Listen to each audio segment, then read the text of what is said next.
Hello friends, അപ്പോൾ നമുക്ക് എളുപ്പത്തിലൊരു chicken stew എങ്ങനെ ഉണ്ടാക്കാൻ നോക്കാം. അതിനായിട്ട് തേങ്ങ പിഴിഞ്ഞിട്ടുള്ള കഷ്ടപ്പാടൊന്നുമില്ല, പശുവും പാല് യൂസ് ചെയ്തിട്ട് ഇങ്ങനെ ഉണ്ടാക്കാൻ നോക്കാം. അതിനായിട്ട് ഒരു കുക്കറിലേക്ക് 1/2 കിലോ ചിക്കൻ കഴുകി വൃത്തിയാക്കിയത് ഇടുക. ഒരു 6-7 പച്ചമുളക് കീറിയിട്ടിട്ട് കൊടുക്കുക. കുറച്ച് ഇഞ്ചി ചതുക്കിയിട്ടോ അല്ലെങ്കിൽ അരിഞ്ഞിട്ടോ ഇടുക. അതിനുശേഷം 2 കുഞ്ഞി സവാള അരിഞ്ഞിട്ട് ഇട്ട് കൊടുക്കുക.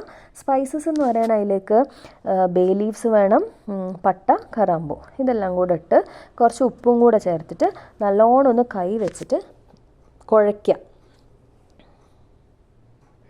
കൈ വെച്ച് നല്ലോണം കുഴച്ചതിന് ശേഷം നമുക്കൊരു 1/2 ഗ്ലാസ് വെള്ളവും 1/2 ഗ്ലാസ് പശുവും പാലും കൂടെ ചേർത്തിട്ട് പ്രഷർ കുക്കറിൽ വേവിക്കാൻ വെക്കണം. ഒരു കഷ്ണം പൊട്ടറ്റോയും കൂടെ ഇട്ട് കൊടുക്കുന്നുണ്ട് കേട്ടോ. ഒരു പൊട്ടറ്റോ കുറച്ച് പീസസ് ആക്കിയിട്ട് ഇട്ട് കൊടുക്കുന്നുണ്ട്. അതിന് വേവിക്കാൻ വെക്കുമ്പോൾ മീഡിയം ഫ്ലെയിമിൽ ഒരു വിസിൽ വരുന്നവരെ വെക്കണം.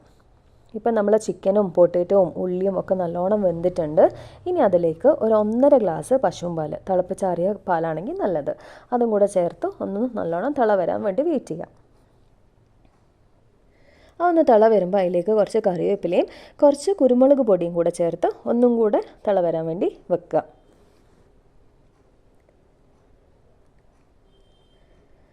ഒന്ന് നന്നായിട്ട് തിളച്ച് വരുമ്പം അതിലേക്ക് നമുക്ക് ഒന്നിക്ക് തേങ്ങാപ്പാൽ പീടികയിൽ നിന്ന് വാങ്ങിക്കാൻ കിട്ടുന്നില്ലേ, ടിന്നിൽ കിട്ടുന്ന അല്ലെങ്കിൽ പൗഡറിൽ കിട്ടുന്ന അത് ചേർത്ത് കൊടുക്കുക, അല്ലെങ്കിൽ ഫ്രഷ് ക്രീം ചേർത്ത് കൊടുക്കുക.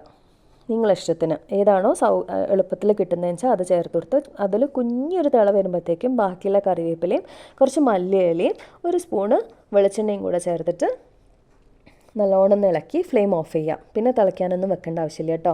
പിന്നെ നിങ്ങൾക്ക് വേണമെങ്കിൽ തക്കാളിയും കൂടെ ഒരു തക്കാളി മുറിച്ച് ഇത് ഓഫ് ചെയ്യുന്നതിന് തൊട്ട് മുന്നേ ഒരു സ്ലൈസ് ചെയ്ത് ഇട്ട് കൊടുത്താൽ ഓക്കെയാണ്. പിന്നെ ഇതിന് പ്രത്യേകിച്ച് വറവിൻ്റെ ഒന്നും ഒരു ആവശ്യമില്ല.